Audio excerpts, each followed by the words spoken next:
Good morning. আজ 24শে April সকাল 7টা। তাজপুরে আমাদের তৃতীয় দিন।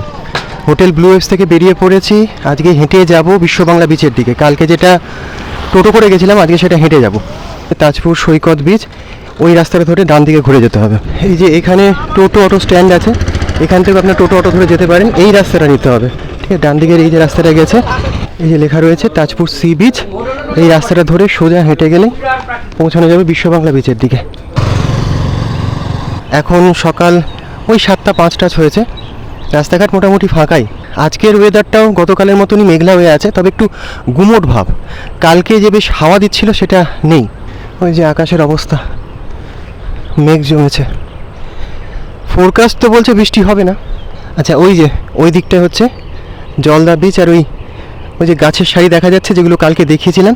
আচ্ছা, এখন সময় 7টা 22। মাঝে একটা ফোন এসেছিলো, তাই 10-15 মিনিট সময় নষ্ট হয়ে যায়। রাস্তায় দাঁড়িয়ে একটু কথা বলতে হয়েছিল, একটা আর্জেন্ট ফোন ছিল।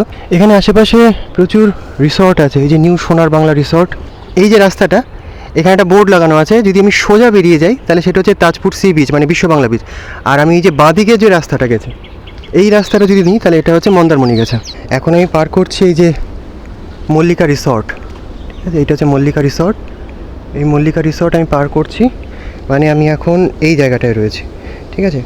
এতটা আরও হেঁটে যেতে হবে। এই হচ্ছে তাজপুর সি বিচ। এইখান থেকে ডান দিকে একটা রাস্তা বেঁকে এসছে। এই যে দেখুন লেখা আছে তাজপুর মল্লিকা বিচ। এই রাস্তাটা চলে গেছে তাজপুর মল্লিকা বিচের দিকে।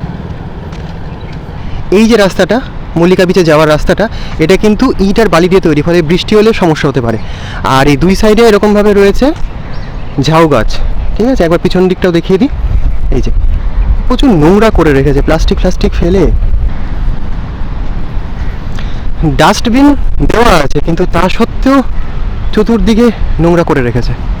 ওই যে সামনে দেখা যাচ্ছে তাজপুর মল্লিকা বিচ। এই যে রাস্তাটা, এইখানটা কিন্তু পুরো পুরো পুরো মানে বালিতে ভর্তি। এগুলো সব হোটেল, এই বাড়িগুলো সব হোটেল। মাংসের গন্ধ আসছে, একদম দারুণ ভুরভুর করছে মাংসের গন্ধ সকালবেলায়। আর সামনে ওইরকম উত্তাল সমুদ্র। এখানে হাওয়াটা অনেক ভালো লাগছে। আগে যে একটা গরম ভাব ছিল সেটা কেটে গেছে। এই হচ্ছে তাজপুর মল্লিকা বিচ।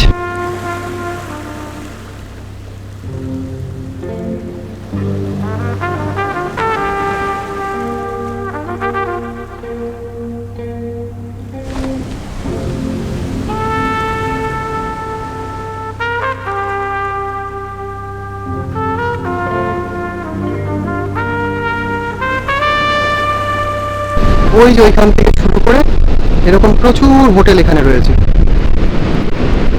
এখানেও দেখছি প্রচুর এরকম, এই যে লাল কাঁকড়ার গর্ত রয়েছে প্রচুর। এবং যথারীতি আপনি তাদের দেখা পাবেন না, কারণ দৈব বলে তারা অদৃশ্য হয়ে যায়। এই যে প্যাটার্নটা তৈরি হচ্ছে, এই যে এইরকম প্যাটার্ন, এই প্যাটার্নটা কিন্তু আমার ধারণা যে লাল কাঁকড়া থাকলে এই জাতীয় প্যাটার্ন তৈরি হয়। এই যে লাল কাঁকড়ার গর্ত।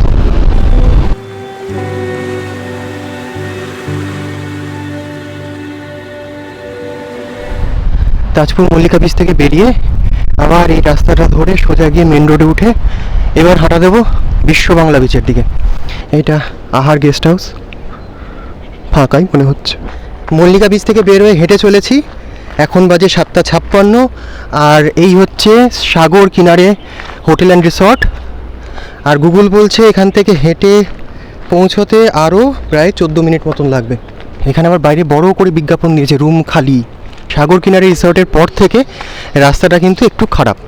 আচ্ছা, এই যে সামনে দেখতে পাচ্ছেন সমুদ্র সৈকত 2 নম্বর বিচ, এটার মানে হচ্ছে যে আপনি এসে গেছেন প্রায়। মন্দারমণিতে যেমন গতকাল গেছিলাম, ওখানে বিচের পাশেই রিসর্ট বা হোটেলগুলো ছিল। এখানে কিন্তু সেরকম নয়, ঠিক আছে? এখানে আপনি কিন্তু সমস্ত হোটেল থেকে সি বা বিচ দেখতে পাবেন না।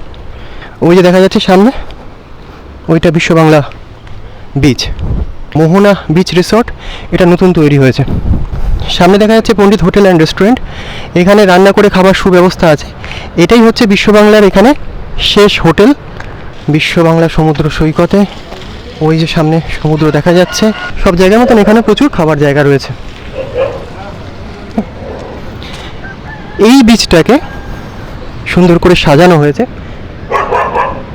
বেশ কিছু বসার জায়গা এখানে তৈরি করা হয়েছে, টয়লেট রয়েছে। এটাকে বিশ্ব বাংলা বলার কারণ ওই সামনের দিকে মানে এই ডান দিকটাতে একটা বিশ্ব বাংলার প্রতীকী স্ট্যাচু মতন তৈরি করা আছে। ওই যে ওইটা গতকাল যখন এখানে এসেছিলাম তখন ওই 1:15-20 সময় ছিল, সমুদ্রের জল এত দূর অবধি ছিল না, অনেকটা দূরে ছিল। আজকে দেখছি অনেক কাছে আছে। এই যে সিঁড়ি, এই সিঁড়ি দিয়ে নিচে নেমে আসতে হবে। এই সামনে গোমাতারা বিশ্রাম করছেন, আর নিচের দিকে যথারীতি লাল কাঁকড়ার গর্ত এবং দৈব দুর্বিপাকে আপনি কখনোই তাদের দেখতে পাবেন না। আর ওই হচ্ছে সামনে সমুদ্র।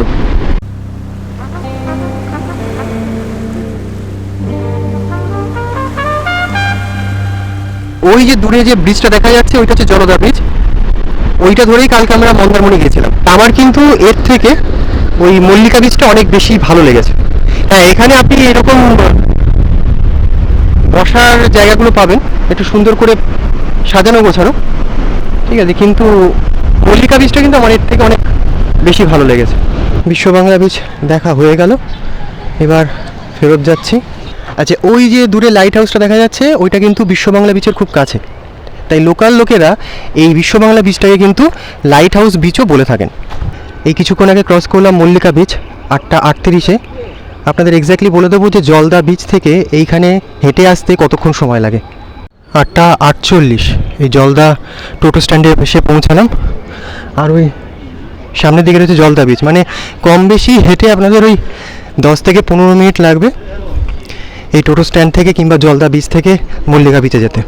আজকের ভিডিও এই পর্যন্তই, দেখা হচ্ছে খুব তাড়াতাড়ি। ততক্ষণ দেখতে থাকুন, সঙ্গে থাকুন পথলিপি।